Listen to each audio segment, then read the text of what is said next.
नमस्कार, मैं हूं राज और आप देख रहे हैं प्योर पॉलिटिक्स। अपने दूसरे टर्म में डोनाल्ड ट्रंप बिल्कुल बदले बदले से नजर आ रहे हैं। खासकर जब भारत के साथ रिश्तों की बात आती है तो जो गर्माहट ट्रंप के पहले टर्म में देखने को मिली थी वो इस बार पूरी तरह से मिसिंग है, कंप्लीटली मिसिंग है। इस बार पाकिस्तान की तरफ उनका झुकाव साफ साफ दिख रहा है।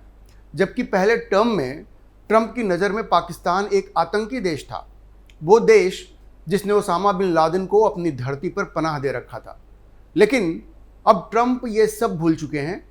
ट्रंप के ऊपर अब ये आरोप वैसे लग रहे हैं कि व्यक्तिगत और पारिवारिक बिजनेस इंटरेस्ट की वजह से वो पाकिस्तान के प्रति नरम रवैया अपना रहे हैं।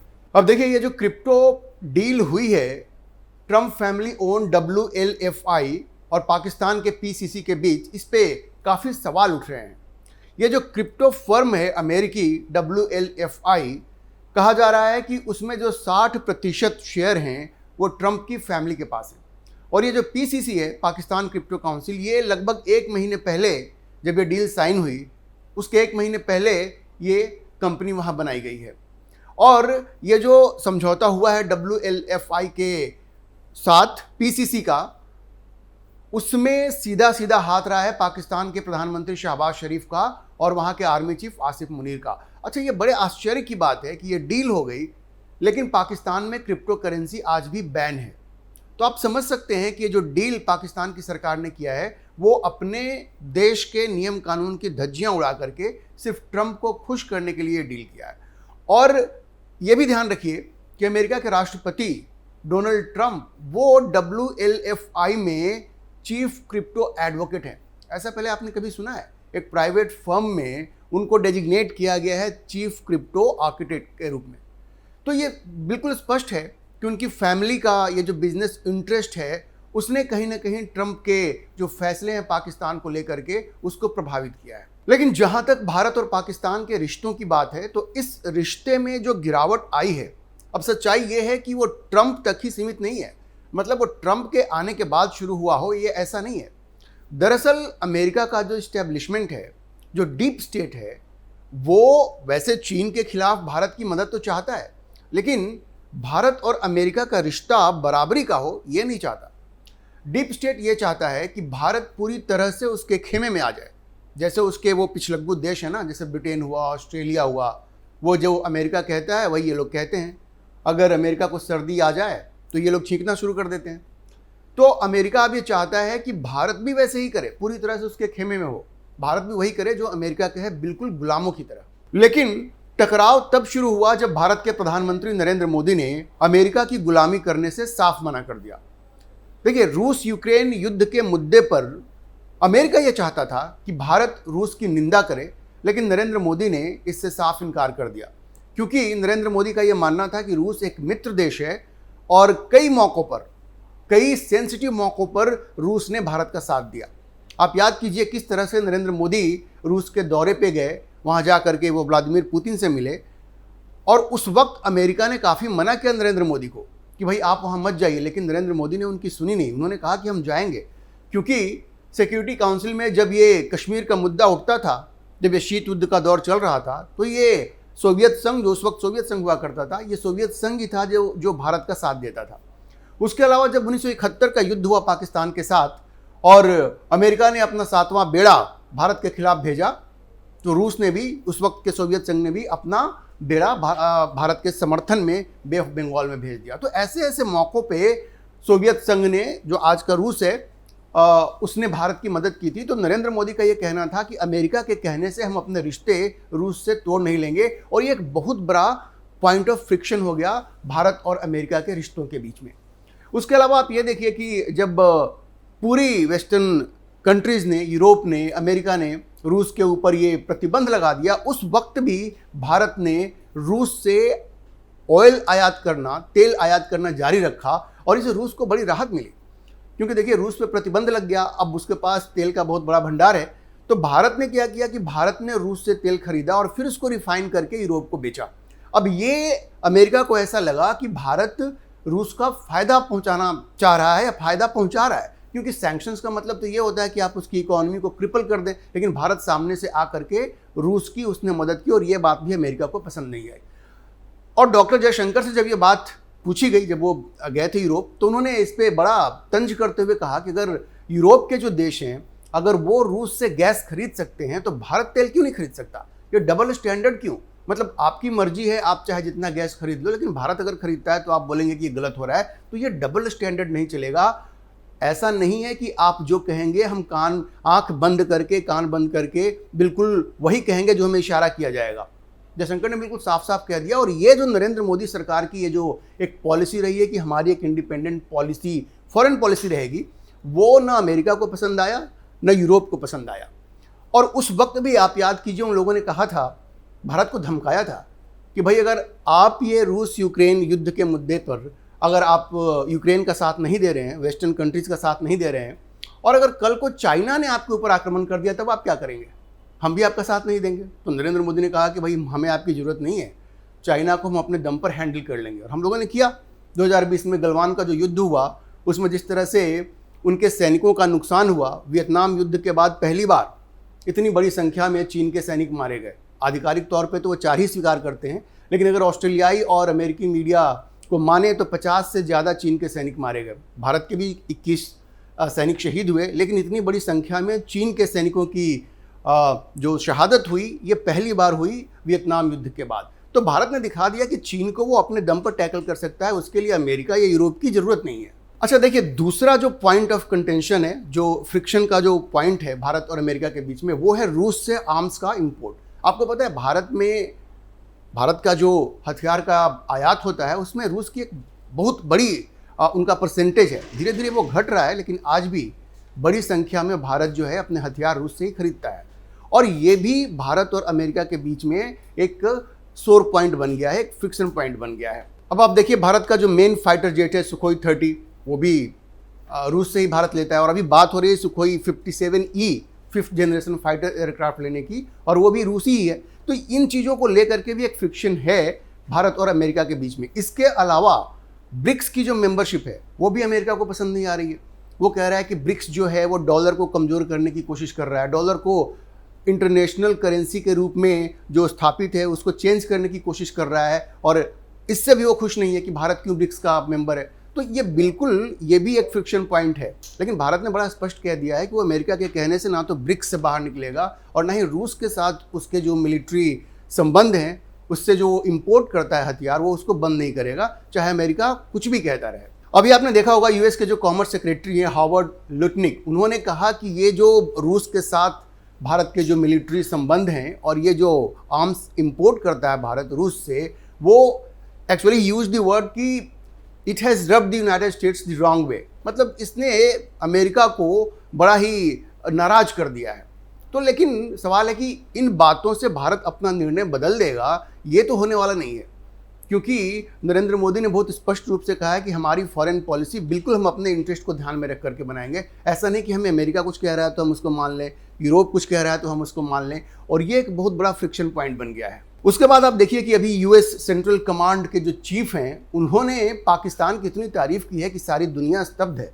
उन्होंने कहा कि भाई पाकिस्तान तो बड़ा एक वैल्यूएबल पार्टनर है, टेरर के खिलाफ जो लड़ाई है उसमें पाकिस्तान एक बड़ा ही वैल्यूएबल पार्टनर है। अमेरिकी जनरल ने यह भी कहा कि पाकिस्तान एक फिनोमिनल पार्टनरशिप है पाकिस्तान और अमेरिका का। अब सोचिए कि एक वो देश जो सारी दुनिया जानती है कि जो आतंकवाद का केंद्र है, उसको अमेरिका का एक जनरल कह रहा है कि आतंकवाद के खिलाफ लड़ाई में वो एक फिनोमिनल पार्टनर है। मतलब इससे ज़्यादा हास्यास्पद बात और क्या हो सकती है। उन्होंने कहा कि तालिबान के खिलाफ लड़ाई में, आईसिस के खिलाफ लड़ाई में पाकिस्तान एक बड़ा पार्टनर है। अब आप समझ सकते हैं कि एक फिर से वो दौर वापस आ गया है। मतलब आप समझिए कि अमेरिका भूल चुका है कि ओसामा बिन लादेन पाकिस्तान में था, जहां उन्होंने उसको पकड़ा था या उसको मारा था। उसके अलावा लश्कर तैयबा, जैश ए मोहम्मद, ऐसे तमाम जो टेररिस्ट ऑर्गेनाइजेशन हैं वो आज पाकिस्तान में ही हैं। इसके बावजूद अमेरिका ये कहता है कि पाकिस्तान आतंक के खिलाफ लड़ाई में एक बड़ा पार्टनर है। इससे ज़्यादा हास्यास्पद बात नहीं हो सकती। इसका मतलब बड़ा स्पष्ट है कि हम लोग फिर से उस दौर में आ गए हैं जहाँ पे दुनिया के बड़े देश गुड टेररिस्ट और बैड टेररिस्ट इसमें डिफ्रेंशिएट कर रहे हैं। मतलब जहां उनका नुकसान हो रहा है, अगर कोई आकर के अमेरिका में 9/11 जैसा आतंकी घटना जो है उसको अंजाम देता है तो कहेंगे कि नहीं नहीं ये तो बहुत बुरा आतंकवादी है। लेकिन कोई भारत में आकर के आतंकी घटनाओं को अंजाम दे रहा है तो बोलेंगे छोड़ो यार, हमें इससे फर्क नहीं पड़ता। तो हम लोग वापस उसी दौर में आ रहे हैं जहां पे अगर अमेरिका ये कहता है कि पाकिस्तान जो आतंकवाद का केंद्र है वो उनके लिए एक पार्टनर है, तो फिर से हम लोग गुड टेररिस्ट और बैड टेररिस्ट वाले दौर में वापस आ चुके हैं और ये सब अमेरिका की वजह से हो रहा है। अच्छा, आपको ये भी मालूम होगा कि पाकिस्तान के जो आर्मी चीफ हैं जनरल सैयद असीम मुनीर, उनको अमेरिका ने बुलाया है यूएस आर्मी डे जो वहाँ पे होता है, जिसका कि 250 जो एनिवर्सरी हो रहा है, 250वां जो एनिवर्सरी वहाँ पे हो रहा है, उसमें उनको बुलाया गया है। अब सोचिए ये वही मुनीर है, आसिम मुनीर है, जिसने कि एक जहरीला भाषण दिया था हिंदुओं के खिलाफ, जिसके बाद पहलगाम की एक घटना हुई जहाँ पे हिंदुओं की जाति, हिंदुओं का धर्म पूछ करके उनको मारा गया था। ऐसे आसिम मुनीर को अमेरिका ने बुलाया है यूएस आर्मी डे के 250वें एनिवर्सरी में शामिल होने के लिए। तो आप समझ सकते हैं अमेरिका का जो पूरा अप्रोच है टेरर के प्रति वो बिल्कुल चेंज हो चुका है और पूरी तरह से वो गुड टेररिस्ट और बैड टेररिस्ट के बीच में डिफ्रेंशिएट करने के अपने पुराने पॉलिसी पे वापस लौट गए हैं। अब देखिए, अमेरिका जिस तरह से पाकिस्तान की आतंकी गतिविधियों को नज़रअंदाज करके उसके साथ अपनी नज़दीकियां बढ़ा रहा है, उससे भारत में काफ़ी आक्रोश है और ये डिमांड उठ रहा है कि अब ये वक्त आ गया है जब भारत भी तन के खड़ा हो और अमेरिका को ये बताए कि अगर यही चलता रहा तो फिर हम आपके साथ रिश्तों को सामान्य नहीं रख सकते। एक बैलेंस ऑफ ट्रेड की बात होती है जहाँ पे ट्रंप साहब मोदी जी को कहते रहे हैं कि भाई हमारा बैलेंस ऑफ ट्रेड जो है वो आपके पक्ष में है, लेकिन आप ध्यान रखिए कि ये सिर्फ गुड्स का जो इंपोर्ट और एक्सपोर्ट है, मतलब सामान जो इंपोर्ट और एक्सपोर्ट किया जाता है उसमें बैलेंस ऑफ ट्रेड जो है भारत के पक्ष में है। लेकिन अगर हम लोग ये देखें कि कितने स्टूडेंट्स यहाँ से जा करके अमेरिका में पढ़ते हैं और जो डिफेंस जो हम लोग इंपोर्ट करते हैं अमेरिका से, अगर उन सबको मिला दिया जाए तो करीब 35 से 40 बिलियन यूएस डॉलर का बैलेंस ऑफ ट्रेड अमेरिका के पक्ष में है। तो इसलिए अब ये डिमांड उठने लगी है कि भाई अमेरिका को भी ये बताया जाए कि आप इस तरह से हमारे खिलाफ कार्रवाई करते रहेंगे तो हम भी कुछ ना कुछ तो करेंगे। और अब ये मांग उठ रही है कि भारत को कम से कम ये जो डिफेंस इंपोर्ट हो रहा है उस पर रोक लगा देनी चाहिए। और देखिए यहाँ पर भी अमेरिका ने भारत के साथ बड़ी गद्दारी की है। तेजस के लिए जो F404 इंजन जनरल इलेक्ट्रिक को देना था, उन लोगों ने जानबूझ करके ये यूक्रेन युद्ध को लेकर के वो हिंदुस्तान से ऐसे खफा हुए कि उन्होंने F404 इंजन की सप्लाई को लगभग 1.5 साल रोक दिया है। आपको पता होगा तेजस का जो फाइटर एयरक्राफ्ट है, अभी सिर्फ एक इंजन आया है मार्च में, इस साल एक इंजन आया है और दिसंबर तक की 11 और भी आएगा। अब सोचिए कितना बड़ा ऑर्डर है और अभी उन्होंने भेजना शुरू किया है, 1.5 साल हम लोग लेट हैं। और उन्होंने बहाना क्या बनाया कि सप्लाई चेन का इशू है। ऐसा कोई इशू नहीं है। दरअसल बाइडेन सरकार इतनी नाराज हो गई थी मोदी सरकार से कि उसने इंजन की सप्लाई को रोक दिया। इतना ही नहीं, तेजस MK2 और जो हमारा 5th जनरेशन फाइटर एयरक्राफ्ट है एमका, उसके लिए जो F414 इंजन आना है, अमेरिका उस डील पर भी अब साइन नहीं कर रहा है। उसकी वजह क्या है? उसकी 2 वजह है। एक तो ये कि जो पहले जितनी में डील हुई थी उससे 500 मिलियन वो ज़्यादा मांग रहे हैं अब, और दूसरे उसमें 80% टेक्नोलॉजी ट्रांसफ़र की बात हुई थी, लेकिन अमेरिका जो है अब वो टेक्नोलॉजी ट्रांसफ़र के मुद्दे पे आनाकानी कर रहा है। जो कोर टेक्नोलॉजी है वो नहीं दे रहा, जो हॉट सेक्शन है वो नहीं दे रहा, ब्लेड की टेक्नोलॉजी नहीं दे रहा है। तो 80% टेक्नोलॉजी भाई आप क्या दोगे? नट बोल्ट दोगे क्या? वो तो कोई भी बना लेगा। तो यहाँ पे आकर के बात जो है वो अटक गई है और ये अभी डील साइन नहीं हुई है। F414 का डील जो है वो अभी साइन ही नहीं हुआ है भारत और अमेरिका के बीच में। तो सोचिए इसका असर पड़ेगा तेजस MK2 पर और एमका जो 5th जनरेशन का फाइटर एयरक्राफ्ट है उसके ऊपर। तो अब ये मांग उठ रही है। अच्छा, इसके अलावा मैं आपको एक बात और बता दूं कि इंडियन आर्मी का जो अपाचे अटैक हेलीकॉप्टर स्क्वाड्रन था उसको भी ग्राउंड कर दिया गया है, उसको रोक दिया गया है, क्योंकि एयरफोर्स के लिए जो अपाचे मिलना था वो तो मिल गया, इंडियन आर्मी के लिए नहीं मिला। 6 हेलीकॉप्टर उस स्क्वाड्रन के लिए जो जरूरी थे वो अभी तक अमेरिका ने नहीं दिया है। तो फाइनली आर्मी ने डिसाइड किया है कि उसको हम ग्राउंड कर देते हैं। सोचिए कितनी बड़ी एक जो जब डील होती है उसको रिस्पेक्ट नहीं किया अमेरिका ने और इंडियन आर्मी को उसको ग्राउंड करना पड़ा है। तो अब भारत में ये मांग उठ रही है कि F-35 जो ट्रंप साहब ने कहा कि भारत को खरीदना चाहिए, पहले तो भारत को बिल्कुल मना कर देना चाहिए कि हम F-35 नहीं खरीदना चाहते। F-35 वैसे भी एक बहुत ही महंगा डील है। अब उसकी वजह यह है कि उसका जो MDU है, मिशन डेटा अपलोड, जब भी आप मान लीजिए किसी मिशन पे जाते हैं वो डेटा जो आप अपलोड करेंगे वो अमेरिकन सर्वर पे होगा और उसमें बहुत सारे स्ट्रिंग्स अटैच्ड हैं। ये भी चर्चा है कि उसमें किल स्विच लगा हुआ है। हालांकि लॉकहीड मार्टिन कहती है कि ऐसा कोई किल स्विच है नहीं, लेकिन अगर चर्चा है तो कोई ना कोई उसके पीछे वजह तो होगी। मतलब अगर वो हवा में फाइटर एयरक्राफ्ट उड़ रहा है तो अमेरिका कभी भी उसको बंद कर सकता है। हालांकि मैंने जैसा कहा आधिकारिक तौर पे अमेरिका इस बात को नहीं मानता कि वैसा कोई किल स्विच है उसमें, लेकिन इतने स्ट्रिंग्स अटैच्ड हैं, वो सोर्स कोड आपको देगा नहीं, तो किसी फायदे का नहीं हो तो फिर हम लोग F-35 क्यों खरीदें। तो पहले तो भारत को सीधे सीधे मना कर देना चाहिए कि हम F-35 नहीं खरीदने वाले हैं, हमारे पास बेटर ऑप्शन है, बेटर नहीं तो कम से कम उसके जैसा ही ऑप्शन है Su-57E, और अपना एम का जो है वो तो बन ही रहा है। F-414 की जो डील हो रही है, जो मैंने आपको बताया कि अमेरिका अब उस पर साइन करने से आनाकानी कर रहा है, उसको तो बंद कर ही देना चाहिए। उसके अलावा जो नेवी के लिए MH-60R जो रोमियो हेलीकॉप्टर्स थे उसकी डील जो पेंडिंग है उसको भी स्क्रैप करना चाहिए, ताकि ये जाकर के अमेरिका को हिट करेगा। इसके अलावा जो स्ट्राइकर आर्मी व्हीकल है जो अमेरिका से भारत खरीदने वाला है उसको भी खत्म करना चाहिए, और C-130J एयरक्राफ्ट जो ट्रांसपोर्ट एयरक्राफ्ट है उसको भी खत्म करो। ये सारी डिमांड्स भारत में उठ रही हैं कि अब भारत को भी अमेरिका को ये बताना पड़ेगा कि अगर आप इस तरह की हरकत करोगे then you will have to pay a cost, आपको इसकी कीमत चुकानी पड़ेगी। और आपने भी देखा होगा कि कैसे पाकिस्तान को $1 बिलियन IMF ने दिया और उसके बाद $40 बिलियन वर्ल्ड बैंक ने दिया। तो ये सब ना IMF दे सकता है ना वर्ल्ड बैंक दे सकता है जब तक कि अमेरिका की सहमति नहीं हो, ट्रंप साहब की सहमति नहीं हो। तो बड़ा स्पष्ट है कि चाहे वो अमेरिका हो, IMF हो, वर्ल्ड बैंक हो, ये लोग एक ऐसे देश को सपोर्ट कर रहे हैं जो कि आतंकवाद का केंद्र है। एक आतंकवादी देश को ये पैसा मुहैया करा रहे हैं और ये दुनिया में जाके कहते हैं कि हम आतंक के खिलाफ war against terror, war on terror, हम इसको जीत लेंगे। आप कैसे जीतेंगे भाई? जो देश आतंकवादी है उसको आप पैसे मुहैया करवा रहे हो, तो आप कैसे जीतोगे इस आतंकवाद की इस लड़ाई को? तो बहुत स्पष्ट है कि आतंकवाद के खिलाफ लड़ाई में भारत अकेला ही रहेगा, कोई आपका साथ नहीं देने वाला है, और भारत को मेंटली प्रिपेयर रहना पड़ेगा कि ये लड़ाई हमें अपने दम पर ही जीतना है।